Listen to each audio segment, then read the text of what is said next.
Before we talk about Eleanor Hayes, we need to talk about the garage. It was a one-car garage on Carver Street in a neighborhood that had been ordinary in 1983 and had grown I more need to ordinary with each verify this passing decade, immediately. which is not Has the same as anyone growing seen the worse. The supervisor? garage had It's been built important for we a check this car and now. used from the second year forward for everything except a car. Arthur Hayes had seen to that. Over 30 years, he had covered its walls with tools, the way other men cover walls with photographs or citations, or the evidence of a career. Each tool had its place and its reason and its history, because Arthur understood that a good tool is not hardware, but a relationship, and relationships deserve to be tended. There was a hand plane he had found at an estate sale in Knoxville in There 2019, you go, little 6 months one. before the Grow diagnosis strong. that he had driven 90 minutes each way to acquire and had paid $340 for, because, as he told Eleanor that evening, it had been made to outlast both of them. 18 months after he said that, Eleanor stood in the empty garage and looked at the hooks on the wall. The hooks were still there. The tools were not. The rings of slightly cleaner paint where each tool had hung for years were still visible the way an outline remains after a painting is removed from a wall. She had sold everything. The hand plane too. All of it had gone to pay for treatments that the insurance company had declined to consider and that the oncologist had described as offering meaningful possibility, which Eleanor had understood to mean not a promise, but a reason. It had not been enough. Arthur Hayes died on a Tuesday morning in February in the bedroom of the house they had shared for 40 years with Eleanor beside him. The morning light came through the window at the angle it always came through on winter mornings, low in particular, making ordinary things look considered. He had stopped being able to speak 3 days before the end, but his hand had been able to hold hers, and it did until it did not. Eleanor had known this kind of loss was possible, the way everyone knows it is possible, which is to say abstractly, from a distance in the way you know things that have not yet arrived. The arrival was different. It was not one thing but many things at once, the absence of the person and the absence of the version of yourself that existed in relation to that person, and the absence of the future you had understood to be coming.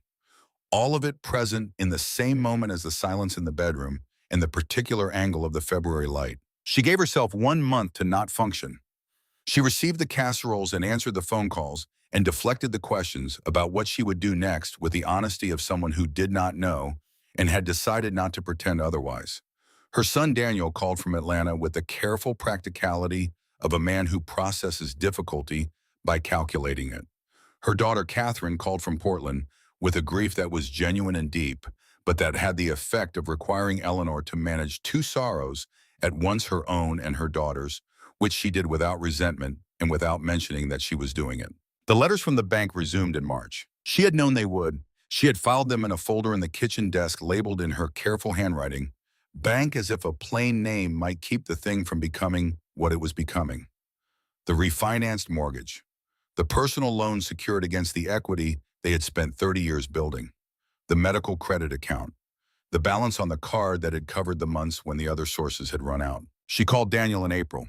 The conversation lasted 40 minutes and covered the numbers completely, and arrived at a conclusion she had already known before she dialed. There was no version of keeping the house. That was also a version of remaining solvent. Daniel suggested a one-bedroom near him in Atlanta. He had looked at listings. He named 3. Eleanor wrote them down on a notepad and thanked him and told him she would think about it. After she hung up, she sat at the kitchen table for a long time. She had lived in this house for 40 years. She had cooked in the kitchen, where she was sitting, and argued in the living room and made up in the hallway, and raised 2 children and watched Arthur build things in every room and on the porch and in the garage, until the garage became the place where his work lived and the rest of the house was the place where their life lived, and the distinction felt from inside it like abundance rather than division. Arthur had fixed the front porch in the first year. He had built the shelves in the living room in 1991.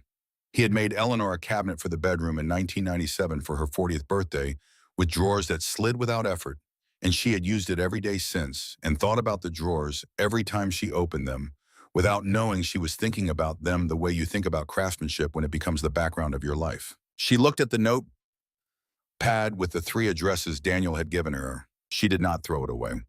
She put it in the folder labeled bank. The bank extended 30 days to arrange her affairs. She spent those days moving through the house, the way you move through a place you are trying to commit to memory before it is taken from you, slowly attending to the specific. The way the afternoon light behaved in the kitchen, the sound of the third step on the stairs, the particular resistance of the back door in humid weather. She understood she was not memorizing the house. She was saying goodbye to it in the only language available to her, which was attention. On the last night, she sat at the kitchen table with a box of photographs. Arthur at 29, certain in a way particular to young men who have just figured something important out. Their wedding on the steps of her parents' house in Nashville, both of them with the expressions of people who do not know what is coming and are entirely ready for it regardless. Arthur in the garage holding the finished cabinet for Catherine's room, the one he never made because the tools went before the cabinet could, with the expression of a man who has made something and knows it. She packed the photographs in the box with the care of someone handling things that cannot be replaced. In the morning, she put on the charcoal wool coat she had bought in 2015 for a cousin's wedding and worn perhaps 8 times since, and she carried the box to the porch and waited. The 2 men from the bank arrived at 9. They were professional and not unkind, which she noted and appreciated in the way you appreciate decency in people who are not required to offer it. One of them offered to help with the box. She said no thank you. She walked down the steps and along the path and through the gate, and she did not look back because she had done her looking during the 30 days and there was nothing left to take from it. In the coat pocket, $7.43. The change from the pharmacy the previous October when she had gone to pick up Arthur's last prescription 2 days after he died by habit, because the habit of 14 months does not end because the reason for it has. She had stood in the kitchen with the paper bag in her hands and understood in the specific way of understanding that arrives in ordinary moments rather than dramatic ones that there was no one to give them to. She had kept the change.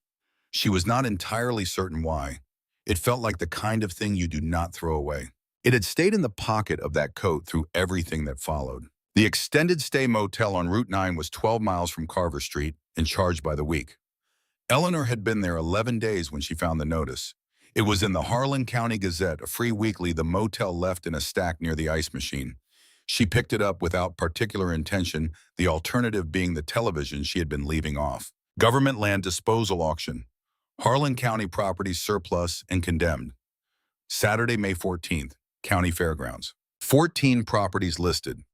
She read through them with the attention she brought to all documents because she had learned that documents contain what they contain and assumptions about what they contain are expensive.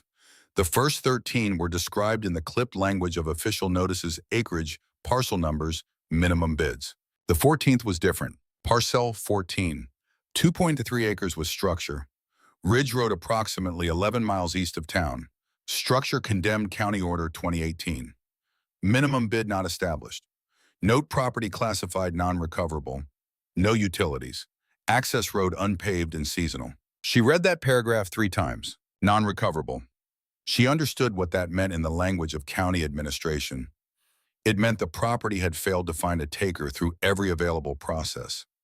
It was being offered at auction as a formality, a final administrative gesture, before whatever happened to properties that no one would claim even when offered at no minimum. She folded the newspaper and put it in her coat pocket next to the $7.43. That night she sat on the motel bed in the dark and thought with the directness she had been practicing since February, which was the directness of someone who has been stripped of the buffers that make imprecise thinking comfortable. She was 68 years old. She had $7.43. The motel was consuming her Social Security at a rate that would become untenable before summer was over. Daniel had sent an email 3 days earlier with links to 3 assisted living facilities near Atlanta, each described with the careful neutrality of someone who knows a suggestion might not be welcome but feels obligated to make it. She had read the email and closed her laptop without responding. What she was looking for, she understood in the dark of the motel room, was something that was hers, not borrowed, not arranged by someone else out of concern for her, hers. She opened her laptop and found the email. She typed, Daniel, I have read your message and I understand you are frightened, and I know that comes from love. I will not be living in any of these places. I am doing something else. When it has taken shape, I will tell you what it is. She sent it before she could revise it into something more careful. Then she turned off the light. She arrived at the fairgrounds 45 minutes before the auction opened. The main building held perhaps 60 people, a mixture of farmers and investors and regulars, who attended these events as a kind of professional sport and had opinions delivered freely about everything. She registered at the front table, received bidder number 31, and found a seat near the back. The man who settled into the chair beside her was large and weathered and introduced himself without waiting to be asked. Walter Briggs. He had a farm 12 miles east, he said, and he came to these things regularly, and he proceeded without any evident awareness that he had not been invited to do so, to give her his assessment of each property as it came up, which ones had drainage problems, which ones had title complications. He had heard about from people who knew which prices he considered reasonable and which he considered the work of optimism unchecked by evidence. Eleanor listened and thanked him without indicating what she intended to do with any of it. The first 13 properties moved in 40 minutes. She watched the room and learned its rhythms. Curtis Webb, the auctioneer, was a compact man who had been moving through the list with professional efficiency, and when he reached the final item, he looked down at his clipboard and then up at the room with the expression of a man who is required to present something he already knows the outcome of. Parcel 14, he said, 2.3 acres on Ridge Road, approximately 11 miles east. Structure on the property cabin, approximately 800 square feet, condemned by county order in 2018. He paused. Property is classified non-recoverable. No minimum bid established. The room produced a silence that was not quite silence. Eleanor heard someone in the cluster of regular attendees say something to the person beside him, and the person beside him smiled. Walter Briggs next to her shook his head slowly. "Any bids?" Curtis Webb said to the quiet room. Eleanor raised her bidder card. The room turned. "What's the bid?" Webb asked. $7, Eleanor said. The room did not laugh. It produced something more distributed than laughter, something that moved through posture and controlled expression and the particular sound of people exhaling carefully. Walter Briggs had gone entirely still beside her. $7, Webb repeated and wrote it down with the professional neutrality of someone who has witnessed everything and remained standing. Any other bids? The room was quiet. $7 going once, going twice. A pause. Sold to bidder 31. Eleanor walked to the front table and counted out the $5 bill and the 2 singles from her coat pocket. 43 cents remained. She signed the transfer paperwork and received in return a copy of the deed, a hand-drawn map, and a key on an iron ring, dark with age, the kind of key that belonged to a door that had been locked for a long time. As she walked out of the building, Walter Briggs caught up with her at the door. He said quietly, "You just bought the one piece of land in Harlan County that nobody can explain. I drove past Ridge Road once. There's nothing up there but a ruin and some timber." "You know something I don't." Eleanor looked at him. "Not yet," she said, "but I'm about to find out." She drove out to Ridge Road that afternoon following the hand-drawn map. The asphalt ended, the gravel thinned. 2 tire tracks in the grass led up a hillside to a rusted gate, and she left the car there and walked the last quarter mile. She had prepared herself. She had not been realistic enough. The cabin had been at some point a structure built with care and intention. She could see the bones of it in the way the logs had been fitted and the corners joined. The foundation was stone and had held for what she estimated was well over 100 years. But the roof had failed in 2 sections, leaving the kitchen and main bedroom open to the sky. The porch had separated entirely from the front of the structure and lay at an angle in the overgrowth. The single intact window was covered in years of grime. The door required her full weight to open. Inside, worse. The floor had given way in 3 places. The walls stood but carried the water staining of years of unaddressed leaks. The smell was ancient in a way that suggested the space had been developing its own internal weather for a long time. Eleanor stood in the middle of the main room and looked up through the collapsed roof at the late afternoon sky. She was 68 years old. She was standing in the ruin of a condemned structure 11 miles from the nearest town with 43 cents in her pocket and no plan and no tools and no materials and a box of photographs she had carried in from the car and set on the most solid section of remaining floor. She stood there for a long time. Then she found the photograph of Arthur in the garage holding the finished piece with the expression she had come back to so many times in the past months, and she held it in both hands in the fading light. When she finally looked up from the photograph, she noticed what she had missed in her first survey of the room. Above the doorframe, carved into the main support beam, with the deliberate precision of someone making a mark they intended to be permanent WM 1887. Whoever had built this cabin had done it in 1887, had stood in this same space probably with far fewer resources than she had now and had begun. She looked at the carving for a while. Then she went to find dry wood for a fire. The first morning Eleanor worked on that hillside, she made a mistake that nearly ended everything before it began. She had found the canvas tarp the night before tucked under a collapsed beam in the corner she had not yet examined. Rotted at two corners but solid through the middle, 8 feet by 10, left behind by whoever had last stood in this cabin before the county condemned it and walked away. She had unfolded it in the dark and run her hands across it the way you check a thing you are about to trust with something important, and she had decided it would hold. Getting it onto the roof was a different problem entirely. She did not have a ladder. What she had was the collapsed porch which had fallen away from the front of the structure, but had done so in a way that left one end of its frame propped at an angle against the cabin wall roughly 8 feet off the ground. Not a ladder, but something a person could use if that person had run out of better options. Eleanor was 68 years old, and she had not climbed anything in years, and her body registered its opinion of this plan immediately and in considerable detail. She ignored it.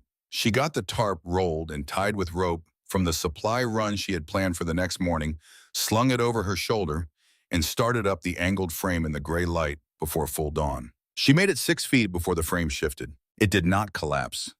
It moved a slow, grinding rotation of waterlogged wood against the stone foundation, and Eleanor went with it, twisting to keep her weight centered, one hand grabbing for the rough edge of the cabin wall, the tarp swinging out behind her on its rope. She held. I need to The frame verify held. this Nothing broke, immediately. but Has she was anyone pressed seen flat the against the cabin wall, supervisor? 6 feet up with her Support, we heart check doing this things. now. Hearts are not supposed to do in people her age, and she stayed there for what felt like several minutes, breathing carefully. Below her, the overgrown hillside was just starting to catch the morning light. The rusted gate at the bottom of the path was visible through the tree line. Beyond it, Ridge Road empty. No one knew she was up here. No one would know if the frame had gone all the way and taken her with it. She thought about that. Then she thought about the 3 things on her list.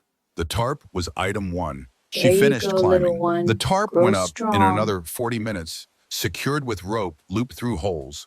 She punched with a nail and a rock, and when she dropped back to the ground and looked up, it was crooked and not beautiful, but it was covering the open sky over the kitchen, and most of the main room, and rain would no longer fall directly onto whatever was left to save inside. Item 1, done. She stood in the early light with her hands on her knees and her back expressing serious reservations about the previous hour, and she allowed herself 30 seconds of something that was not quite pride, but was in the territory of it.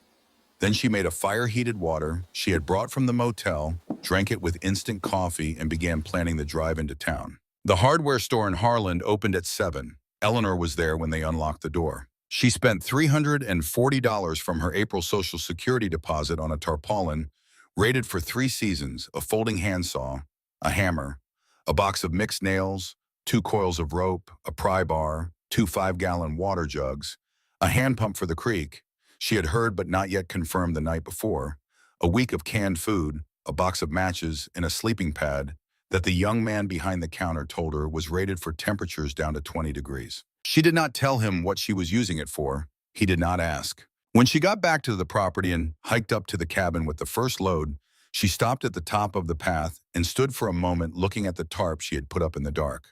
Crooked, rope ends hanging at uneven lengths, but up there, doing its job. She brought the rest of the supplies up in 2 more trips. By the end of the first full day, she had confirmed the creek 40 yards northeast of the cabin, tested the hand pump, filled both water jugs, and built the sleeping platform from porch timber boards she had pulled free with the pry bar and laid across low supports, elevated enough from the floor to be warmer and level enough to actually sleep on. She drove 2 nails into the wall above it and hung her coat. She lay down on the platform at dark, listened to the property settle into night around her, and was asleep in minutes. This was the beginning of what she would later think of as her education. She learned things she had not known she did not know. She learned that physical work does not end when you stop. It continues in your muscles through the night and reintroduces itself the next morning with a specificity that is almost instructional. She learned which kinds of tired are progress and which kinds are warnings, and she learned to tell them apart, not by thinking about it, but by listening to what her body actually said, as opposed to what her impatience wanted her to hear. She learned that estimating how long something will take is a skill entirely separate from doing the thing itself, and that she was not good at it yet. On the 8th day, she heard the truck. She was on the east side of the cabin, pulling rotted board ends from the base of the wall, where water damage had worked its way deepest when she heard the engine on the road below. Not passing through, stopping. Then the sound of a door and footsteps coming up the path with the deliberate rhythm of someone who had decided to come up before they arrived not well. She stayed where she was and waited. The man who appeared around the corner of the cabin was perhaps 45, solidly built, wearing work clothes that had been worn on actual work sites. The door of the truck she could now partially see through the tree line read Holt Construction in blue letters. He introduced himself without waiting to be invited. Rick Holt, 20 years in the county. He had heard someone bought the parcel. Eleanor told him her name and did not offer anything else. He looked at the cabin with the practiced eye of someone who had seen a lot of structures in various stages of failing, and she watched him run the calculation and arrive at a number. He said he could put together a quote. She told him she was managing fine. He looked at the tarp on the roof and said that kind of work was really a two-person job. She told him she had already handled it. The way he looked at the tarp after she said that she understood he was revising something. He pulled a business card from his front pocket and set it on the window ledge and told her to call when she changed her mind. Then he went back down the path. 3 days later, he came back. This time he had paperwork. He set it on the same window edge with the practiced motion of a man who had learned that laying a document flat on a surface gives it a weight that holding it in your hand does not. The property was condemned under County Order 2018. Construction work without proper permitting on a condemned structure carried a fine schedule he laid out for her. He said, just making sure she understood the regulatory situation. Eleanor picked up the papers and read them. She read them slowly and completely, the way she had read every document that had arrived in her life over the past year, because she had learned that documents contain what they contain, and assumptions about what they contain are expensive. She read them twice. Then she looked at Rick Holt. She told him that she understood he had contacted the county regarding her property. She said it as a statement, not a question, because it was a statement. He said he was acting in accordance with the regulations and that he was trying to help her understand her exposure. She said that he was trying to convince her to abandon the project so that he could either take the construction contract or acquire the land, and that she was not certain which of those two things he wanted more, but that she was certain neither of them was a reason she needed to change what she was doing. Rick Holt looked at her for a long moment. He said she could not do this alone. Eleanor told him he had said what he came to say, that she had heard it, and that he was welcome to go now. He went. That evening, she drove to the county office in town with the documents folded in her coat pocket. She had read them carefully enough to find what she suspected was there because the parcel had been classified non-recoverable and sat outside any active zoning district. The condemnation order had created a provision that its new owner could execute emergency structural repairs within 90 days without full permitting, requiring only written notification to the county. The provision was not advertised. It was in the documents. Rick Holt knew it was there. She filed the emergency notification that evening, received written confirmation from the clerk, walked back to her car, drove to a copy shop, made one photocopy, addressed it to Holt Construction, and dropped it in the mailbox outside the post office with a handwritten note. Thank you for reminding me to review the legal documents carefully.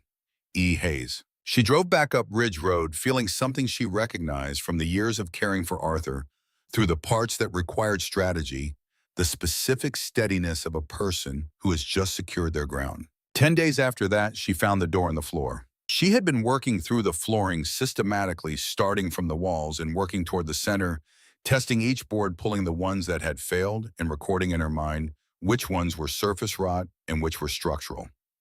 It was slow work, the kind of work where the progress on any given day was not visible in any way that would mean anything to someone watching from the outside, but where each day produced a clearer understanding of what she was dealing with. She was working near the kitchen wall on the boards she had laid temporarily over the gap, clearing the debris that had accumulated beneath them when she realized the floor had a floor. What she had taken for the bottom of the structure was not the bottom. Under the debris, under the settled grime of years, was a hatch, iron hardware, old and dark, set flush into heavy planking. A ring handle, also iron, also flush when not in use. And around the perimeter, barely visible beneath the grime, a seal, something designed to keep what was inside separated from what was outside. Eleanor sat back on her heels and looked at it. Her first thought, which she registered and noted and set aside, was that she had bought a condemned cabin for $7 and there was something under the floor that someone had gone to considerable trouble to seal and conceal. Her second thought was more practical. It was either empty or it was not, and she would not know which until she opened it. She got the pry bar. The hatch did not want to open. It had been sealed for a long time, and the wood had swelled into the frame, and the iron hardware had settled into a kind of permanent closure that required sustained argument. She worked the pry bar around the edges, broke the seal in sections, repositioned, and pulled, repositioned, and pulled again. And when it finally came up, it came up fast, and she caught herself on the cabin wall and held the hatch open with one arm and looked down. The smell came first, cool and dry and woody, the smell of a sealed space that had been maintaining its own separate atmosphere, its own separate time while the world above it changed and weathered and fell into disrepair. Not the smell of rot, the smell of preservation, the smell of something that had been put down carefully and kept. She brought her flashlight. Stone steps, 8 of them leading to a packed earth floor. She would have to duck to stand, but the space was wide, wider than she had expected, running beneath both the kitchen and the main room, and it was not empty. Along the west wall, shelves built with the same craftsmanship as the cabin above them. Fitted boards, solid construction, everything placed with the intention of permanence. On the shelves, hand planes, their iron bodies and wooden handles preserved by the dry, sealed air in a condition that belonged to another era entirely. A roll of leather still supple, holding chisels and fitted slots. Saws with blades wrapped in oilcloth. Wooden mallets marking gauges, a draw knife, tools she could name, and tools she could only understand by looking at their form and working backward from what shape implies about purpose. Along the east wall, wood, not scraps, not leftover ends. Wood that had been selected and stacked and stored with the knowledge of someone who understood what they were preserving. Boards organized by thickness, by species, by some logic she could not yet read, but could feel in the arrangement. She ran her hand along the nearest stack and felt the grain dense and even. She stood in the underground room for a long time. She was not thinking about value. She was not thinking about what to do with it. She was thinking about the man who had built the shelves, who had wrapped the saw blades in oilcloth, who had sealed the hatch against weather and time and the particular entropy that takes things apart when no one is maintaining them. Whoever he was, he had done this work expecting to come back for it. He had put these things down in the right conditions with the intention of picking them up again. He had not come back. She climbed out slowly and sat on the floor above the open hatch and looked at the rectangle of cool dark below. In the back of her mind, something had been accumulating since she first saw the carving above the door. WM 1887, not just a date, a signature. Someone saying, I was here, I built this, this is mine. The same someone who had gone down those 8 stone steps and arranged those tools on those shelves with the patience of a person who believed in the future. She went to the small wooden box she had noticed on the lowest shelf during her first look around, the one she had not opened. She brought it up into the light. Inside, 3 photographs, small and black and white, their edges soft with age. A leather journal, thin, the cover worn smooth. A letter folded, addressed in handwriting she could not read, but could recognize as the handwriting of someone who had learned to write when writing was considered a skill worth learning. She did not open the journal. She did not unfold the letter. She set them on the table she had improvised from a board across 2 sawhorses, and she looked at them the way you look at things that belong to someone else's life. Then she went back down the stone steps. She took the smallest plane from the shelf. She held it the way she had watched Arthur hold his tools, not gripping, but weighing, learning what it wanted to do before deciding what you wanted it to do. The iron was cold and precise in her hands. The wooden handle had been shaped by someone who had held it thousands of times, and that shaping was still there in the wood. She did not know what she was doing. She brought a scrap of board from the floor above, set it on the low shelf as a makeshift surface, and pushed the plane along the edge. It did not work the way she expected. The iron caught and chattered and left a surface that looked worse than when she started. She looked at it. She adjusted her grip. She tried again. Still wrong, but differently wrong. A narrower problem. She tried a third time. Something shifted in her wrist, in the angle in the relationship between the iron and the grain, and the plane moved through the wood with a sound she had heard 1,000 times in Arthur's garage and never understood until this moment. Not a scraping, a slicing, clean, continuous. She stopped and looked at the surface she had just made. It was small, it was not perfect, but it was smooth in a way that had not been smooth before, and she had made it smooth with her own hands using a tool that was more than a century old. She stood in the underground room under a hillside in Harlan County with one smooth inch of cherry wood and understood something about what Arthur had been doing all those years in a way she had not understood it while he was alive to show her. She stayed down there until the light through the hatch above her had shifted from afternoon to early evening, working that single plank from one end to the other, learning the grain by what it told her hands when she went with it and what it told her when she went against it. When she finally climbed back up, her back was registering a full day's grievances, and her hands were marked with the fine dust of old wood, and her mind was quieter than it had been in months. She heated water for the instant coffee. She sat by the fire. And then she remembered the box. She had left it on the table when she went back down for the plane. She picked it up now and opened it again, and this time she took out one of the photographs. A man in his 50s standing in front of this cabin, this exact cabin recognizable in the angle of the door and the set of the porch, but young, solid, newly built. He was holding a hand plane, not the one she had just been using, but the same type, the same shape, the same way of being, held handleback iron forward like something between a tool and an argument. He was not looking at the camera. He was looking at the cabin. She turned the photograph over. On the back in pencil, nearly faded WM June 1891. She set it down carefully. She was still sitting with it when she heard footsteps on the path outside, not hurried but deliberate. Someone who knew where they were going. She opened the cabin door. The woman standing there was perhaps 75, white-haired, with the posture of someone who had spent a lifetime not making herself smaller for anyone. In her hands was a photograph, black and white, small, the edges soft with age. The same photograph. "My name is Sylvia Marsh," the woman said.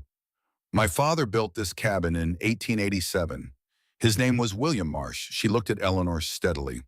"I believe you have something that belongs to his story, and I would very much like to know what you intend to do with it." Sylvia Marsh did not come inside immediately. She stood at the threshold the way people stand when they are not sure they have the right, and Eleanor understood that the hesitation was not weakness, but something more considered than that. The woman had driven here, probably from a considerable distance, carrying a photograph that matched one Eleanor had found in a sealed box under a floor that had not been opened in more than 100 years.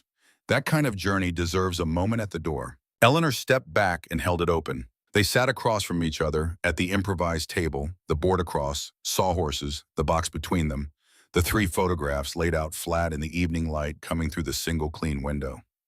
Sylvia had brought her own photograph and placed it beside Eleanor's, and they were the same image from two different prints, or possibly the same print copied at some point in the previous century by someone who understood that certain things should have more than one copy. William Marsh, standing in front of his cabin, holding his plane, not looking at the camera. Sylvia explained what she knew, which was not everything, and what she did not know, which was more. Her father had built the cabin as a young man, had worked this land I through his need to 30s and into verify his this 40s. He had been immediately. a furniture Has maker by anyone seen training the and a farmer supervisor? by necessity, Support, we the way check many this men now. of that era were both things at once, without contradiction. The underground room had been his idea, a way to protect the tools and the wood he had spent years acquiring from the weather and from fire and from the particular vulnerability of a man who had learned that the things he valued most were the things most likely to be taken. He had gone down the steps for the last time in the spring of 1923, an illness that the family had never named, precisely the kind that arrived in older people in those years and took its time. There you go, He little had sealed the one. hatch Grow himself, she said. strong. Her mother had told her that. He had sealed it and handed the key to his wife and said he would come back for it when he was better. He did not get better. The property had passed through several hands across the decades. Each time no one had found the room, or if they had not known what to do with it, or had not stayed long enough to do anything. The county had condemned the structure in 2018 after a period in which no taxes had been paid and no one had claimed ownership in any meaningful sense. Sylvia had spent 3 years trying to buy the parcel back through the county process. 3 times she had been told it was moving toward auction. 3 times the process had stalled or restarted. By the time the auction had actually happened, she had been sick and had not been able to attend. She had heard about the sale afterward, and then she had heard about the woman on the hillside who was rebuilding the cabin alone. She looked at Eleanor across the table. She said, "My father was a craftsman. He believed that tools should be used by people who understand them. What I want to know is whether you are that person." Eleanor thought about the hand plane that afternoon. The 3 attempts before the iron moved cleanly. The single smooth inch on a scrapboard. She said, I am learning to be. Sylvia was quiet for a moment. Then she nodded once the way someone nods when they have received an answer that is not what they hoped for and is better than they expected. They went down the stone steps together. Eleanor carried the lantern. Sylvia moved through the underground room, slowly running her hands along the shelves, touching the leather roll of chisels, lifting one of the hand planes, and holding it with the practiced ease of someone who had seen this done often enough that the motion was in her hands even if the skill was not. She stood for a long time in front of the stacked wood along the east wall. She did not cry, but she was still in a way that meant something was moving through her that she was not going to let out here in front of someone she had met 40 minutes ago. After a while, she turned around. She said she wanted the journal and the letter. She said Eleanor should keep everything else, the tools, the wood, all of it, because that was what her father would have wanted, and she had spent enough years being practical about things to know that keeping objects that would go unused in a house in Knoxville was not honoring someone's work. It was just accumulating the evidence of it. Eleanor asked if she was certain. Sylvia said she had driven 2 hours to have this conversation, so yes, she was certain. They shook hands at the door of the cabin. Sylvia looked up at the structure the tarp replaced now by actual roofing material Eleanor had installed in the 5th week, the door that opened and closed properly, the whitewashed walls visible through the window, the sleeping platform that had become a proper bed frame in cherry wood with joints she had cut and fitted herself over 6 days of increasingly less bad work. Sylvia said he would be satisfied. Eleanor said, I hope I'm still earning it. Sylvia got in her car and drove back down Ridge Road, and Eleanor stood in the doorway until the sound of the engine faded into the general quiet of the hillside. She went back down the steps and picked up the plane. 3 weeks after Sylvia's visit, Raymond Kowalski came up the road in the county vehicle. Eleanor had been expecting something official eventually. The emergency notification she had filed gave her 90 days of legal cover, and she had filed it on day 8, which meant she had time remaining. But she knew that county assessors eventually appeared at properties that had changed status, and she knew that how this conversation went would matter. Kowalski was methodical. He worked through the structure, room by room, with a clipboard in the specific attention of someone whose job required him to see what was actually there rather than what someone told him was there.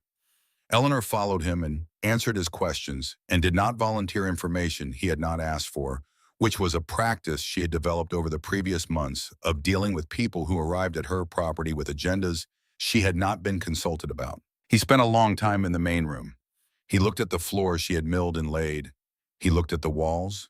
He looked at the cherry bed frame against the north wall with the dovetailed joints she had cut on her 14th attempt and considered acceptable on her 18th. He said this was condemned in 2018. She said she was aware. He said she had been here 4 months. She confirmed it. He asked who had helped her. She told him no one. He wrote something in his notebook and did not say anything for a moment. Then he asked about the underground room. She showed him the hatch, and he went down with her and stood in the low-ceiling space and ran his hand along the tiger maple, the way everyone did when they first encountered it, slowly, as if the wood required that kind of attention before it would tell you anything. He asked if she knew what it was worth. She told him she was beginning to understand. He gave her his card before he left and told her to call if she needed anything from the county office. She thanked him and watched his vehicle go back down the road. The letter arrived 4 days later. She opened it at the table where Sylvia's photographs had been laid out, and she read it once, and then she read it again more slowly, and then she set it down and looked out the window at the property in its late summer state. The condemnation order had been officially lifted. The structure had been reclassified. At the bottom of the typed letter in handwriting that was efficient but not unkind, Kowalski had written, "You did good work. RK." She folded the letter and put it in the drawer she had built into the table 2 weeks earlier, the one with the small brass pull she had driven an hour to find at a salvage shop, because she had decided that if she was going to build a drawer, it was going to have a proper pull. She sat for a while with the particular stillness of a person who has just had a significant thing confirmed. Then she went outside to work in the garden. The eastern section of the property had become a food garden over the summer. Raised beds built from timber she had milled from trees that had fallen on the land before she arrived. The soil amended with compost she had started in the first week because she understood that some preparations take time and you have to begin them before you need them. The central section had become something else. She had not planned it exactly. She had begun transplanting the native plants she found on the hillside bergamot and ironweed, and a section near the old foundation she had discovered under the eastern overgrowth, where something had clearly been cultivated decades before, and the arrangement had developed its own logic, the kind that emerges when you respond to what is already there, rather than imposing what you had in mind. People had started coming. Peggy Sutton had been first. She was 71 and had been widowed the previous year, and had driven past the property 3 times before stopping with a jar of pickles in genuine curiosity. She stayed 2 hours, came back the following Saturday and the one after that. Then Owen Fletcher, who drove 90 minutes from Knoxville because Peggy had described the property to him in a way that made him need to see it, and who had sat in the garden for 3 hours saying very little and gone home with the expression of someone who had found something without knowing they were looking. Then 2 people Owen had mentioned it to.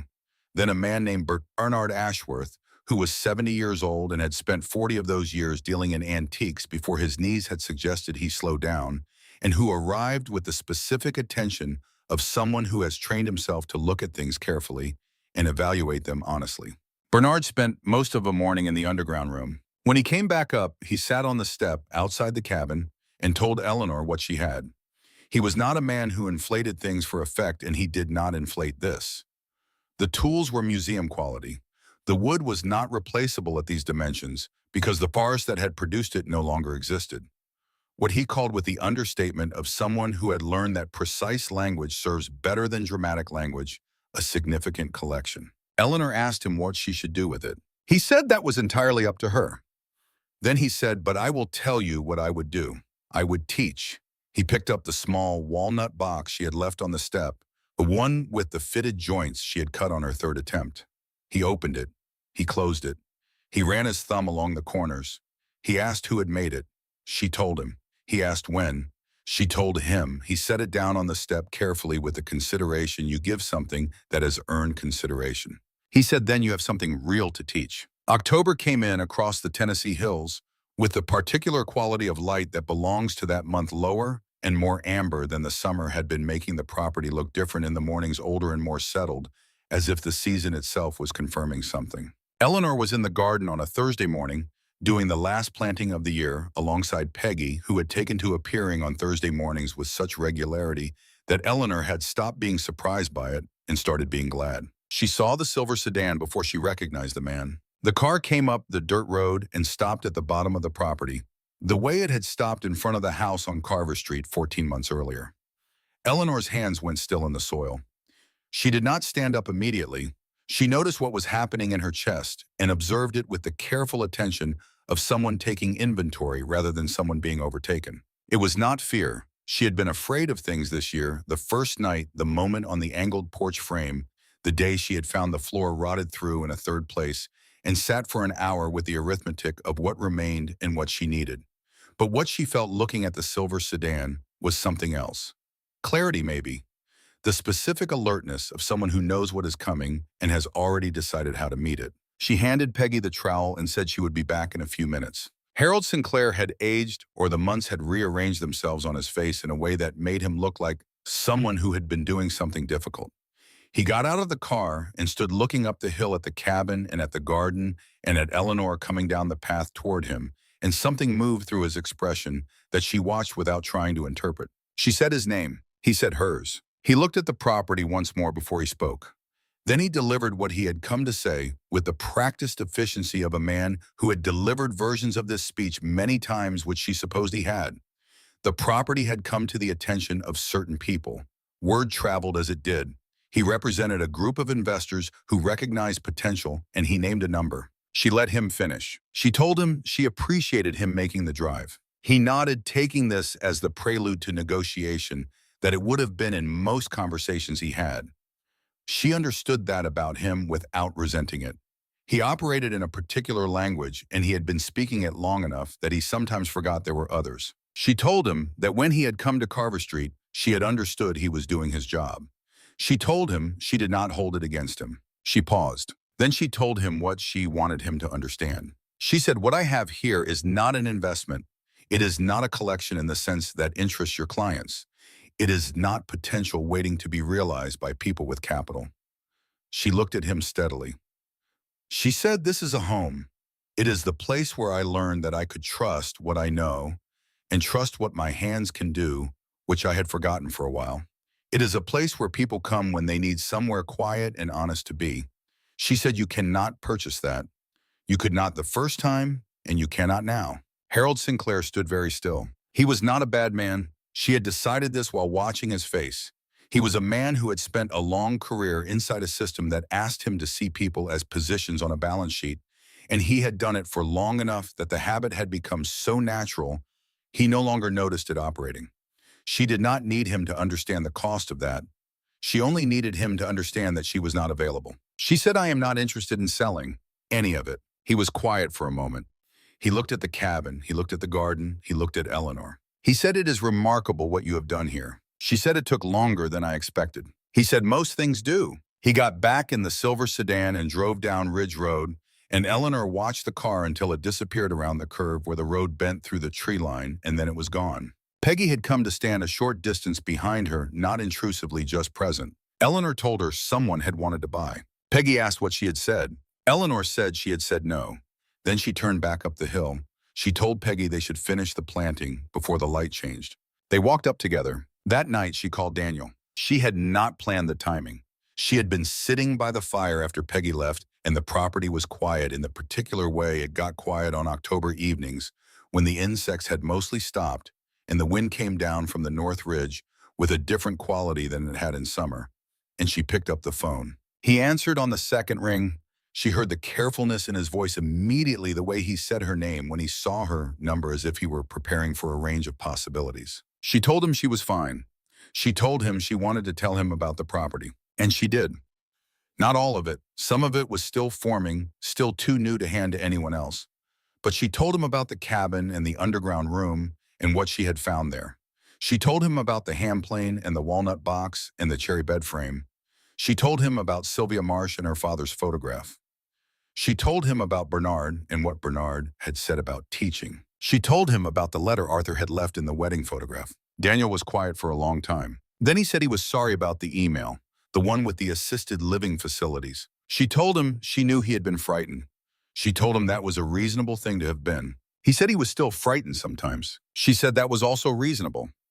She said, "But you do not need to be frightened the way you were then. Not anymore." He asked if he could come and see it. She told him spring, when the garden was in and the light was right. He asked if she would teach him woodworking. She told him she was still learning herself. He said, "Then we learn together." She said yes, together, in the spring. She sat with the phone after they hung up in the quiet of the cabin on the hillside, with the fire making the sounds fires make when they are burning well. And she let herself feel what she felt without trying to name it or contain it or make it into something more organized than it was. It was complicated. It involved Arthur and 40 years in a house she no longer owned, in a property she had bought for $7, in a skill she was only beginning to understand. And it involved Daniel's voice on the phone saying, "We learn together," with the particular quality of someone saying something they mean. She picked up the phone again. Catherine answered on the fourth ring, and there was a wariness in her voice that Eleanor recognized, not toward her mother specifically, but toward the general category of things that might require her to feel something she was not ready to feel. Catherine had been managing her grief privately and at a distance, and Eleanor had let her because she understood that about her daughter the way she understood most things about her children, by having paid attention for a long time. She told Catherine she had something to send her. Not by mail, something she was making. It would take a few more months. Catherine asked what it was. Eleanor told her a cabinet, the kind with drawers that slide smoothly. There was a silence on the line. Catherine said Dad was going to make me one of those. Eleanor said, "I know." Another silence. Longer. The kind of silence that is not empty. Catherine said, "How did you learn to do that?" Eleanor said, "I started with things I didn't know how to do, and I kept going until I knew." She heard Catherine breathing. Then Catherine said quietly, "I'd like to come see it, the property, when it's done." Eleanor told her the spring. Come in the spring and she would show her everything. When she put the phone down the second time, the fire had settled lower, and the cabin was warm, and outside the night was clear enough that she could see stars through the window. She had cleaned 3 weeks after she arrived and had kept clean since. In the morning, the first students arrived. I need She to had not verify advertised this the woodworking immediately. sessions. Has Bernard anyone had seen the mentioned it to Owen, supervisor? who had mentioned it to Support, we Peggy, check who this had now. told 3 people. and those people had told others, and Eleanor had begun receiving phone calls from people who wanted to learn. She had set a time Saturday mornings, the underground room, 4 people at a session, $40 each. Kyle came first. 42-years-old electrician who had damaged his right hand in a fall 2 years earlier and had spent 18 months learning to use it again and was not fully certain he trusted it yet. He stood at the bottom of the stone steps looking at the workbench Eleanor had built There from you go, property little timber, one. and he Grow said, "I'm not strong. sure I can do this anymore." She handed him the smallest plane and told him to feel the weight of it before he did anything else. Diane arrived 10 minutes after Kyle. 55, recently divorced after a long marriage, who had told Eleanor on the phone that she needed something with her hands, something she could measure and know was real. She came down the steps and looked at the tools arranged on the shelves and was very quiet for a moment. Eleanor told her to pick up the thing that interested her most. Diane picked up the leather roll of chisels, unrolled it, and ran her finger along the handles with an expression that Eleanor recognized from her own early weeks in this room, the expression of someone encountering something older than they expected and being made still by it. The third student that first morning is a 16-year-old named Abby, Peggy's granddaughter, who had been watching Eleanor work on and off since the summer and had asked Peggy whether Eleanor might teach her. Eleanor had said yes without hesitation, which had surprised Peggy, who said she had expected Eleanor to think about it longer. Eleanor had told Peggy, "Some questions have answers before you finish asking them." And the fourth student was Rick Holt. He had not called ahead. He had appeared at the top of the path while Eleanor was setting up the workbench for the morning, and she had looked at him and waited. He said he had heard she was teaching. She said that was true. He said he had been doing construction for 20 years and had never learned to work wood by hand. He said he had been thinking about that. She waited. He said he had not handled the situation with the county documents well. She told him she had received his meaning at the time. He said he understood if she was not interested in having him as a student. She looked at him for a moment. He was standing at the top of the path with his hands at his sides and nothing to offer except the fact that he had come. There was something in that she recognized, though she could not have explained exactly what. She told him $40 Saturday mornings, be there at 8. He nodded and said he would be. He was. November came, and with it, the cold that Frank Delaney had warned her about, and Eleanor found that she had listened to that warning and prepared for it, and the preparation was sufficient. The cabin held heat well through the winter. The food stores lasted. The road to town was passable except for 1 week in January when it was not, and during that week she worked in the underground room by lantern light, and the work kept her warm, and the time passed in the way time passes when you are doing something that requires your full attention. Daniel came in March when the first green was returning to the hillside and the garden beds were ready to be worked. He drove up from Atlanta on a Friday evening and stood at the door of the cabin with an expression she had not seen on his face since he was a boy, trying to understand something he had not encountered before. She showed him everything, the room above and the room below, the bed frame and the walnut mantel and the cabinet. She was nearly finished with the one with the drawers that slid smoothly, which she had not told him about because she had wanted him to see it. He stood in front of the cabinet for a long time. He said, "You made this." She said, "I made this." He asked how many attempts it had taken. She told him the truth, which was a higher number than she would have admitted 6 months earlier, but which no longer embarrassed her because she understood that the number of attempts was not a measure of failure, but a measure of how much the work had required. He said Dad would have been proud of you. She told him his father had known she could do it before she did. On Saturday morning, she brought Daniel down the stone steps and put a plane in his hands and showed him how to stand and where to place his weight and what to pay attention to in the grain before he started. He was clumsy at first, as she had been, as everyone was. She did not tell him it would get easier. She told him to pay attention to what the wood was telling him. He made his first clean pass on his 4th try. He looked up at her. She said, "That's it? That's the feeling. Remember it." He spent the rest of the morning working a single board, going over it again and again, learning the feel and repetition, the way you learn anything that lives in your hands. Eleanor worked at the adjacent bench, finishing the last drawer runner on the cabinet, fitting it until it moved exactly as she wanted it to move.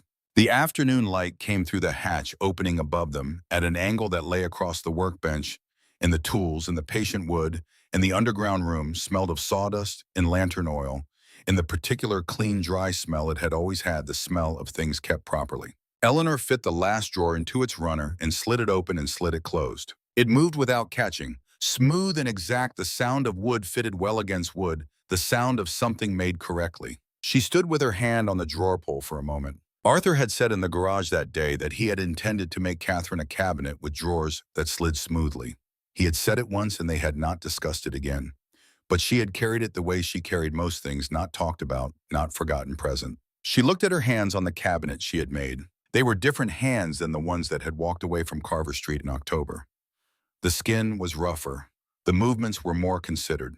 They knew things now that they had not known then, and they had learned it the way hands learn by doing and failing and doing again, until the failing became less and the doing became more. She reached into her coat pocket. The letter was there as it always was. She did not take it out. She did not need to read it. She knew every word. Trust what you know. Trust your hands. She had learned over these months that the trust Arthur had described was not a feeling that arrived and stayed. It was a practice. It was the decision made repeatedly to continue, to cut the fourth time after the third time failed, to come back down the steps after an evening of believing the distance was uncrossable, to plant in October for a harvest you could not yet see. She had made that decision enough times now that it had become something she did not have to consciously make. It had become simply how she moved through her days. From above Daniel's footsteps crossing the floor of the main room, and then his voice calling down to ask if she was ready for lunch, she took one more look at the cabinet, at the drawers, at the wood she had worked from rough stock to this, from a stack in a sealed room, to something a person would open every day, and perhaps not think about the way you do not think about the things that work exactly as they should. She called back up that she was coming. She put her hand on the lowest drawer one final time, slid it open, slid it closed. Then she picked up the lantern and climbed the 8 stone steps and came out into the light of a March afternoon on a hillside in Harlan County, Tennessee, where the garden was beginning again, and the trees were putting out the first small leaves of the season, and her son was standing in the doorway of a cabin that had been condemned and abandoned and forgotten and found holding 2 cups of coffee and waiting for her. She took one of the cups. They stood together in the doorway and looked out at the property. She had bought it for $7.43 in whatever she knew how to do, and she had spent 8 months finding out that what she knew how to do was more than she had believed when she started and would continue to be more as long as she kept going. Arthur had known that. He had written it down in a letter he had tucked behind a wedding photograph so that she would find it when she needed it and not before. She had found it when she needed it. She was still finding it. Every day in the work in the smooth run of a drawer in a cabinet, she had made herself in the sound of her son's plane moving through a piece of cherry wood in a room below a hillside where a man named William Marsh had put his best tools down in 1923 and trusted that the right person would come for them. The morning light was moving across the garden. The raised beds were dark with good soil. In a few weeks, the seeds she had started inside would go out and the season would begin again. And there would be new things to learn and old things to practice, and students on Saturday mornings working their first clean passes and looking up with the expression she remembered from her own first time, the expression of someone who has just understood what the work is asking of them and decided to say yes. She drank her coffee. She was 68 years old and she was still learning, and she would be learning for however long she had. And in the spaces between learning, she would teach, and in the spaces between teaching, she would make things from the wood that William Marsh had put down for whoever came next, and she would trust that those things would find their way to the people who needed them. The way everything does eventually when it is made with the right intention and given enough time.